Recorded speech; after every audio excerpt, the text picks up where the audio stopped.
ம். Hello friends. இன்னைக்கு இன்டர்வியூல கேஜி சில்ட்ரன்ஸ் பத்தி நிறைய இன்ட்ரெஸ்டிங்கான விஷயங்களை ஷேர் பண்றதுக்காண்டி அலமேலு மங்கை மேம் இருக்காங்க. 20+ இயர்ஸா பிரைமரி ஸ்கூல் ஹேண்டில் பண்றாங்க. அதுலயும் 10+ இயர்ஸா கேஜி சில்ட்ரனோட பயணிச்சுட்டு வராங்க. வணக்கம் மங்கை மேம். வணக்கம்.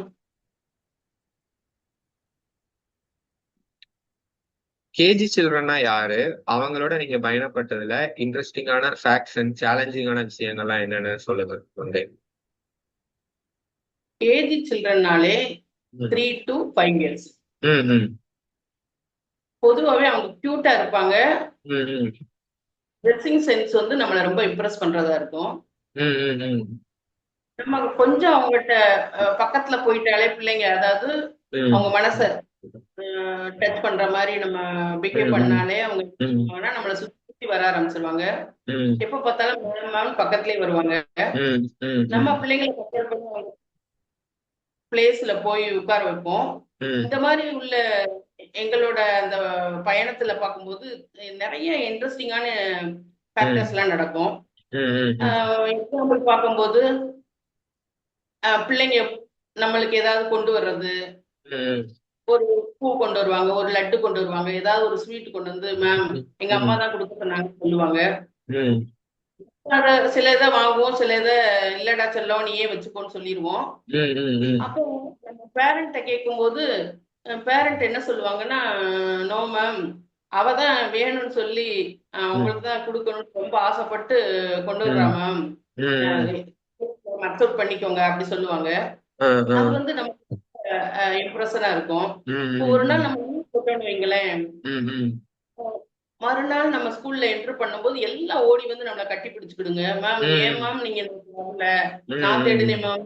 இந்த கண்ணு தான் மேம் என்னைய உங்கள தேடுச்சு அப்படின்னு சொல்லும்போது, அந்த கண்ண காமிச்சு சொல்லுவாங்க. அப்ப பார்க்கும்போது நமக்கு ரொம்ப அ ரொம்ப இம்ப்ரெஸ்ஸா இருக்கும். அதே நேரத்துல நம்மளுக்கு இந்த மாதிரி சான்ஸ் ஹையர் கிளாஸஸ் எடுக்கும்போது கூட கிடைக்கலையேன்னு சொல்லி நமக்கு ஒரு ஆதங்கமா இருக்கும்.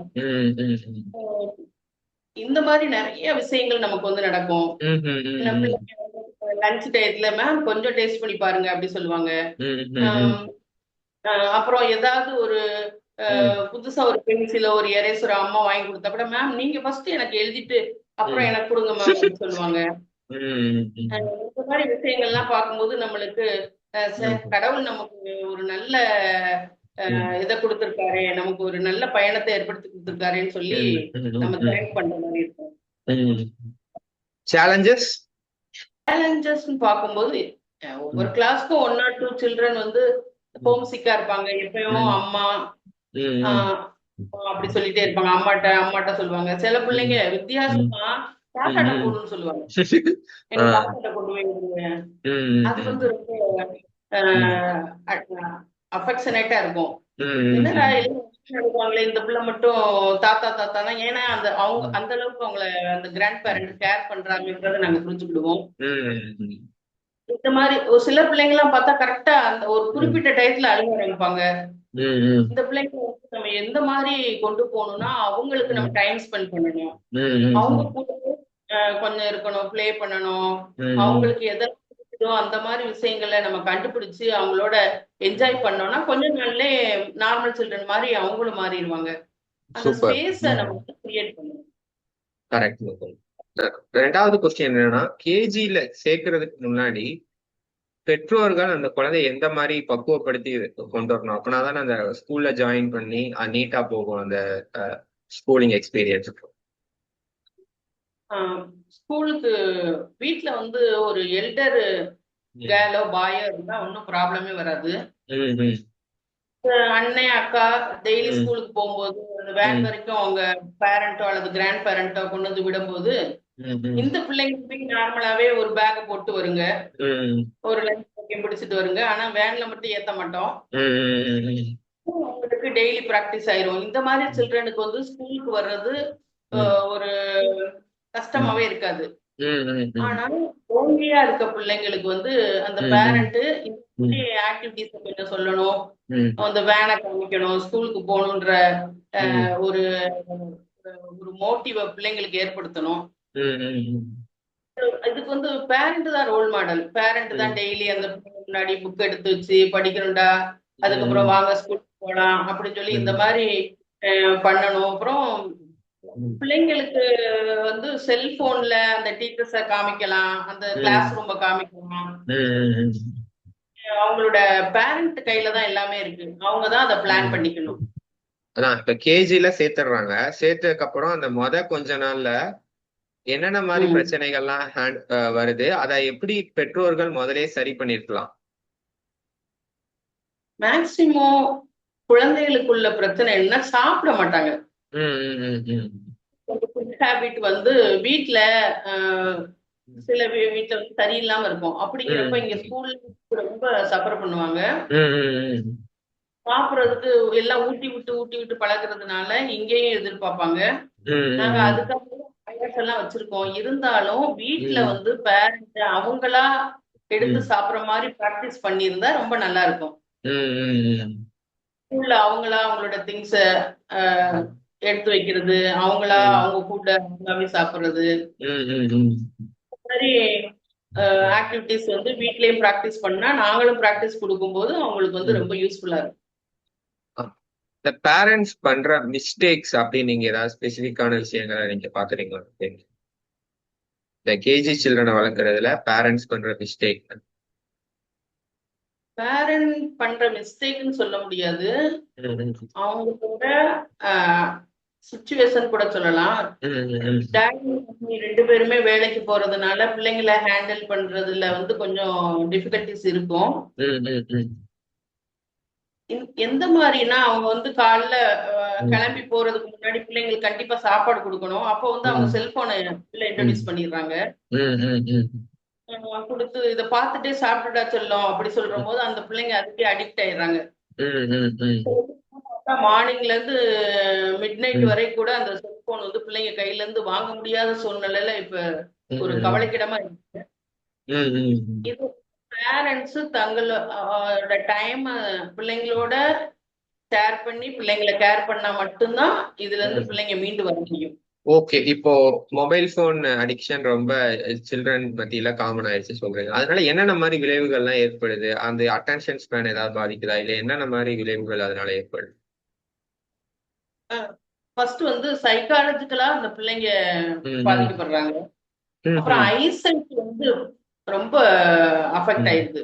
ம், ம், ம், அஹ் இப்ப எங்க கிளாஸ்லயே பார்க்கும்போது நியர்லி ஒரு 5 சில்ட்ரன் ம், ஸ்பெக்ஸ் போட்டிருக்காங்க. ம். பேரண்ட் ரொம்ப அவுட் ஆஃப் கவலை. மொத்த சில்ட்ரன் எவ்வளவு? Total total children. டோட்டல் வந்து ஒரு 25 இருப்பாங்க. ம், 25ல 5 சில்ட்ரன் வந்து இந்த மாதிரி ப்ராப்ளம் ம், இருக்குது. ம், ம், ம், ஐசைட்டு. ம், அப்புறம் நம்மளோட கொஸ்டினுக்கு அந்த பிள்ளைங்க டைரக்ட் ஆன்சர் பண்ணாம இன்டைரக்ட் ஆன்சர்ஸ் வரும். ம், ம், ம், நம்ம ஒரு கொஸ்டின் கேட்டா பிள்ளைங்க ஒரு ஆன்சர் பண்ணுங்க. ம், ம், ம். இதெல்லாம் வந்து என்னோட பார்வையில அந்த செல்போன் மேக்சிமம் யூஸ் பண்றதுனால வருதுன்னு நினைக்கிறேன். சைக்கலாஜிக்கலா சஃபர் சைக்கலாஜிக்கலா சஃபர் ஆகுறாங்கன்னு சொன்னீங்களா? அது என்ன பெர்ஸ்பெக்டிவ்? ஆமா, சைக்காலஜிக்கல்னு சொல்றப்ப பேரண்ட் பேரண்டோ கிராண்ட் பேரண்டோ அல்லது ஃப்ரெண்ட்ஸ் ரிலேட்டிவ்ஸ் அவங்க கூட அவ்வளவா பேசாததுனால ஒரே செல்போனை பார்த்துட்டு செல்போன்ல வந்து நம்ம கொஸ்டின் கேட்டு ஆன்சர் பண்ண முடியாது. அவங்க சொல்றதுதான் நம்ம கேட்கணும். அப்படிங்கிறப்ப அதுக்கே பிராக்டிஸ் ஆயிடுறாங்க. இந்த மாதிரி உள்ள சுச்சுவேஷன்ல பிள்ளைங்களுக்கு வந்து நம்ம கொஸ்டின் கேட்கறதுக்கும் அவங்க ஆன்சர் பண்றதுக்கும் டிஃபரெண்ட் இருக்கு. அதை நார்மலா நம்ம ரொட்டீன் லைஃப்ல அவங்கள கொண்டு வர்றதுக்கு கொஞ்சம் லேட் ஆகுது. இந்த மாதிரி பார்க்கும்போது அவங்க இப்போ சைக்காலஜா அஃபெக்ட் ஆயிருக்காங்களோ அந்த மாதிரி தோணும். ஓகே, இப்ப இந்த மொபைல் போன் அடிக்ஷன்ல இருந்து இந்த குழந்தைங்களை வெளியே கொண்டு வர்றது எப்படி? அது என்னென்ன மாதிரி ஐடியாஸ் பயனுள்ளதா இருக்கும்? இது ஒரு பெரிய விஷயம் இல்ல. நம்ம வந்து பிள்ளைங்களுக்கு வந்து வெளியில கூட்டிட்டு போலாம். நல்ல பார்க்கு பிளே கிரவுண்ட்ல நல்லா விளையாட விடலாம். பேரண்டோ கிராண்ட் பேரண்டோ அவங்கள வந்து கூடயே நல்லா கேர் பண்ணலாம், பேசலாம், அவங்க ஆக்ட் பண்ணலாம், அவங்கள தூக்கி சமக்க கூட செய்யலாம். பிள்ளைங்களோட அந்த உப்பு கட்டி விளையாடுறது, அவங்களோட பால வச்சு அவங்களோட விளையாடுறது, நிறைய டாய்ஸ் வச்சு விளையாடுறது, அந்த பிள்ளைங்கிட்ட கொஸ்டின் கேட்டு ஆன்சர் பண்ற மாதிரி பண்றது, எது பிடிக்கும்டா, எது பிடிக்கல, எது செய்யலாம், எது செய்யக்கூடாது, இந்த மாதிரி பல கான்வர்சேஷன் மூலமா பிள்ளைங்களை வந்து நம்ம நம்ம கைக்குள்ள கொண்டு வந்துடலாம். அந்த செல்போன்ல இருந்து அவங்க முற்றிலுமா மீளும்படியாக செய்யலாம். இந்த கேஜி காலகட்டம்ங்கிறது ரொம்ப முக்கியமான காலகட்டம். அதுல இருந்தா அந்த குழந்தைங்களோட வளர்ச்சி அடுத்தடுத்த லெவலுக்கு போக போகுது. ஸோ இந்த கேஜி காலகட்டத்துல பேரண்ட்ஸ் எந்தெந்த மாதிரிலாம் அந்த குழந்தைகளை நர்ச்சர் பண்ணா அந்த வளர்ச்சி இன்னும் ரொம்ப ஆரோக்கியமானதா இருக்கும் அப்படின்னு நீங்க நினைக்கிறீங்க? மேக்சிமம் 3 இயர்ஸ் வரைக்கும் பேரண்ட்ஸோட கையில தான் பிள்ளைங்க இருக்கிறாங்க. இந்த மாதிரி உள்ள சூழ்நிலைகள்ல நம்ம பிள்ளை அல்லது நம்ம பேர குழந்தை எதுல எந்த மாதிரி ஆக்டிவிட்டிஸ்ல சிறப்பா இருக்குன்னு பார்க்கலாம். ரன்னிங்ல ஓட்டத்துல சிறப்பா இருக்கானா, அல்லது ஏதாவது கிறுக்குறதுல சிறப்பா இருக்கானா, பேசுறதுல சிறப்பா இருக்கானா அப்படின்றத நம்ம கண்டுபிடிச்சிடலாம். அந்த நிறைய மெமரைஸ் பண்றதுக்கு இந்த திருக்குறள், அந்த பாரதியாரோட கவிதைகள் அல்லது ஏதாவது பாட்டு, இந்த மாதிரி இதெல்லாம் நம்ம சொல்லும் போது அதை ஈஸியா அவங்க பிக்கப் பண்ணிக்கிட்டாங்கன்னா அவங்க ஸ்பீச்ல சிறப்பா இருக்காங்களா, பாட்டு பாடுறதுல நல்லா இருக்காங்களான்றத தெரிஞ்சிடலாம். அதுல வந்து நம்ம டெவலப் பண்றதுக்கு அந்த பேரண்ட் அவங்கள கைட் பண்ணலாம். சில பிள்ளைங்களாம் பார்த்தா அந்த திருக்குறள் ஃபுல்லாவே கூட அந்த 3 இயர்ஸ்ல சொல்லிடுறாங்க. அந்த அளவுக்கு பேரண்ட்டுக்கு கோச் பண்ணிடுறாங்க. அழகா பாட்டு பாடுறாங்க. சில பிள்ளைங்க டான்ஸ் பாத்தீங்கன்னா பரதநாட்டியம் கூட கத்துக்கிறாங்க. இதெல்லாம் எப்படி முடியுதுன்னா பேரண்டோட கம்ப்ளீட் கைடன்ஸ், அவங்களோட கேர் மூலமா தான் சூப்பரா கொண்டு வர முடியும் பிள்ளைங்களை.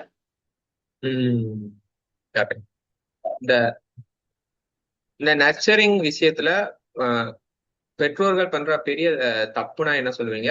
அதே மாதிரி எதை ரொம்ப நல்லா பண்ணிருக்காங்கன்னு சொல்லிட்டீங்க. ஸோ கரெக்டா கைடன்ஸ் கொடுத்தா அவங்க பரதநாட்டியம் கத்துக்க முடியுது, திருக்குறளை மனப்பாடம் பண்ணிட முடியுது, ஸோ நிறைய விஷயங்கள் பண்ண முடியுது.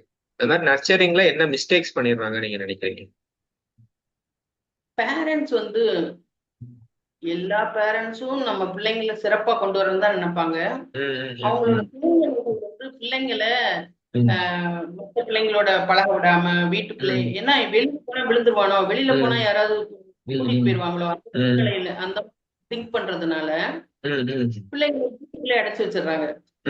ஒரே சாப்பாடை திணிக்கிறது, தூங்க வைக்கிறது, இல்லைன்னா சாப்பாடை திணிக்கிறது, வீட்டுக்குள்ளே ஏதாவது அந்த செல்போனை கொடுத்துடுறது அல்லது வீட்டுக்குள்ளே விளையாட வைக்கிறது, இந்த மாதிரி வந்து இருக்கிறதுனால பிள்ளைங்க அவ்வளவா வெளியுலகம் தெரியாம இருக்கிறாங்க. மத்தவங்ககிட்ட எப்படி பேசணும், பழகணும் அப்படிங்கிறது போயிருது. முந்தி எல்லாம் பார்த்தா நம்ம உறவுகள்லாம் நல்லா டெவலப் ஆயிருந்தது. இப்ப பார்க்கும்போது அங்கிள் யாரும் தெரியல, ஆன்டி யாரும் தெரியல, சித்தி சித்தப்பா யாருமே அந்த பிள்ளைங்களுக்கு ஃபெமிலியராகவே இல்லை. ஒண்ணு அம்மா அப்பா தாத்தா பாட்டி இவங்க தான் தெரிஞ்சிருக்கு அவங்களுக்கு. தாத்தா நேம் ரொம்ப ஆஃபுல் சுச்சுவேஷன் என்னன்னா, grand father grand mother name கூட பிள்ளைங்களுக்கு தெரிய மாட்டேங்குது. அவங்க கிராண்ட் ஃபாதர் கிராண்ட் மதர் இருக்காங்களா இல்லையான்னு கூட நிறைய பிள்ளைங்களுக்கு தெரியாது. இந்த மாதிரி வெளி உலகத்தையோ அல்லது நம்ம உறவுகளையோ காட்டாமலே நிறைய ஃபேமிலி வளர்க்குறாங்க. இது வந்து சொசைட்டிக்கே கேடா நான் நினைக்கிறேன். கரெக்ட். அப்போ மிந்தி ஒரு 10 வருஷத்துக்கு முன்னாடியும் நீங்க இதுல ஹேண்டில் பண்ணிருக்கீங்க. அப்போ எப்படி இருந்துச்சு நிலைமை, இப்ப எப்படி மாறி இருக்கு நீங்க நினைக்கிறீங்க? 10 வருஷத்துக்கு முன்னாடி நம்ம ஃபர்ஸ்ட் டே ஸ்கூலுக்கு பிள்ளைங்களை கூட்டு வரும்போது அந்த தாத்தா பாட்டி சித்தி சித்தப்பா அல்லது அங்கிள் யாராவது வருவாங்க. இப்ப பார்த்தா நிறைய ஃபேமிலியில பார்த்தா டாடி வர மாட்டேங்கிறாங்க, மம்மி மட்டும்தான். டாடி சில நேரத்துல டாடி மட்டும் வர்றாங்க, மம்மி வர மாட்டாங்க. இப்போ பிள்ளைங்க வந்து லோன்லியா ஃபீல் பண்ற மாதிரி சூழ்நிலை வந்து கிரியேட் ஆயிடுச்சு. அதனால ஃப்ரெண்ட்ஷிப்பே கிளாஸ்க்குள்ள கிரியேட் ஆக மாட்டேங்குது. கிளாஸுக்குள்ள ஒரு ஃப்ரெண்ட்ஷிப்பா மூவ் பண்றது ரொம்ப கஷ்டமா இருக்கு. ஒரு பாயோ ஒரு கேர்ளோ அல்லது பாய்ஸோ கேர்ள்ஸோ ஃப்ரெண்ட் ஆகுறதுக்கு கொஞ்சம் ரொம்ப லேட் ஆகுது. அந்த மிங்கிள் ஆகுறதுக்கு பிள்ளைங்க ரொம்ப கஷ்டப்படுதுங்க. ரொம்ப செல்ஃபிஷா இருக்கிறாங்க பிள்ளைங்க. ஓகே. அதே மாதிரி இப்போ அந்த கேஜி சில்ட்ரனுக்கு அந்த விளையாட்டு அப்படிங்கிறது ரொம்ப முக்கியம். அதுல அவங்க ரொம்ப ஆர்வமா இருப்பாங்க. அந்த விளையாட்டு எவ்வளவு முக்கியம் அந்த கேஜி சில்ட்ரனுக்கு, அதை எப்படி பேரண்ட்ஸ் கையாளணும் அப்படிங்கறத சொல்லுங்க. அதான் ஏற்கனவே சொன்ன மாதிரிதான் விளையாட்டுன்றது கேஜி சில்ட்ரனுக்கு மட்டும் இல்ல, 90 இயர்ஸ் ஓல்டு ரேடியோ ஜென்னோக்கு ரொம்ப முக்கியம். கேஜி சில்ட்ரன் வந்து விளையாட்ட நம்ம என்கரேஜ் பண்றது நம்ம முக்கிய கடமை. டெய்லி 1 hour கண்டிப்பா பிள்ளைங்களை விளையாட வைக்கணும், வீட்லயும் சரி ஸ்கூல்லயும் சரி. நாங்க அது தனியா பீரியட்லாம் அலாட் பண்ணியிருக்கோம். அது மாதிரி வீட்லயுமே ஈவினிங் ஆயிடுச்சா விளையாண்டுட்டு வாடா அப்படின்னு சொல்லி கூடயே கூட விளையாடலாம், அல்லது மத்த பக்கத்துல ஃப்ரெண்ட்ஸோட விளையாட வைக்கலாம். இல்லைன்னா பர்டிகுலரா இந்தந்த கேம் விளையாடுங்கன்னு சொல்லி கூட பிள்ளைங்களை என்கரேஜ் பண்ணலாம். கண்டிப்பா விளையாட்டுன்றது ரொம்ப ரொம்ப முக்கியம். ஒரே ஒரு கொஸ்டின் எனக்கு என்ன வருதுன்னா, இப்ப கேஜி குழந்தைங்க விளையாண்டுட்டு வந்தோடனே அவங்களோட விஷயங்கள் எப்படி மாறுது, எந்த மாதிரி ஃபீல் பண்றாங்க, அவங்களுக்கு என்ன டிஃபரன்ஸ் தெரியும் விளையாடுறதுக்கு முன்னாடியும் விளையாண்டதுக்கு அப்புறம் அப்படின்னா ஒரு டீச்சரா நீங்க என்ன நம்ம விஷயம் பார்த்துருக்கீங்க? விளையாடுறதுக்கு முன்னாடி பிள்ளைங்க வந்து நம்ம சொல்லிட்டோம்னாலே, கண்ணு இதை முடிச்சுட்டு நம்ம விளையாட போலாம் அப்படி சொல்லிட்டோம்னாலே அவங்களோட பிரெயின் பயங்கர ஆக்டிவேட் ஆகும், வேகமா எழுதி முடிச்சிருவாங்க அல்லது வேகமா படிச்சு முடிச்சிருவாங்க. விளையாண்டுட்டு வந்த பிறகு பார்த்தா ரொம்ப ஹாப்பி. தொட்டு விளையாடுறது, ஒருத்தருக்கு ஒருத்தர் பேசுறது, கத்துறது, இதெல்லாம் பிள்ளைங்களை வந்து ரொம்ப ஹாப்பி ஆகுது. பிள்ளைங்க ஒரு எனர்ஜி, அவங்களுக்கு வந்து ஒரு புது எனர்ஜி வந்த மாதிரி ஃபீல் ஆகும் எனக்கு.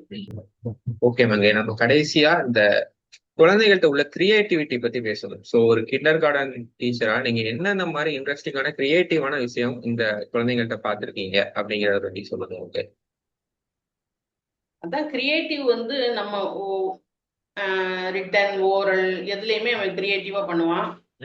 இப்போ நம்ம ஸ்டோரி சொன்னோம்னு வச்சுக்கோங்களேன், ஹேர் அண்ட் தி டார்டாய்ஸ் சொல்லும் போது அவன் நம்ம அந்த ரேபிட் ஜம்பிங் சொன்னா அவனே ஜம்ப் பண்ணுவான். அதுக்கப்புறம் டார்டாய்ஸ் சொல்றப்ப அது ஸ்லோ, இட் மூவ் ஸ்லோலின்னா அவன் அப்படி ஸ்லோவா மூவ் பண்ணுவான். நம்ம என்ன சொல்றோமோ அது மாதிரியே தன்னை மாத்திக்கக்கூடிய அந்த கிரியேட்டிவ்னஸ் பிள்ளைங்களுக்கு இருக்கு. அப்புறம் இந்த டிராயிங் அந்த மாதிரி வரும்போது பி போடுறா சொல்லனா, மேம் நான் உங்களுக்கு ஒரு டிராயிங் பில இருந்து நான் பண்றேன் அப்படின்ட்டு பில அப்படி மேல 2 ஐஸ் போட்டு அப்புறம் இயர்ஸ் போட்டு கீழே லெக்ஸ் மாதிரி போட்டு, மேம் இதுதான் ரேட், எங்க வீட்டுல கூட எப்ப பார்த்தாலும் இருக்கு மேம் அந்த மாதிரி சொல்லுவான். அப்புறம் பார்த்தா ஒரு கேவ் போட்டு இதான் மேம் நம்ம வீட்டு பக்கத்துல உள்ள மவுண்டெயின் அந்த மாதிரி சொல்லுவான். பிள்ளைங்களோட கிரியேட்டிவ்னஸ் வந்து அவ்வளவு நம்மளுக்கு வந்து இம்ப்ரெசிங்கா இருக்கும். நிறைய விஷயங்கள் நீங்க பகிர்ந்துக்கிட்டீங்க. அடுத்த வீடியோல இன்னும் நம்ம பேசுவோம். நன்றி. நன்றி.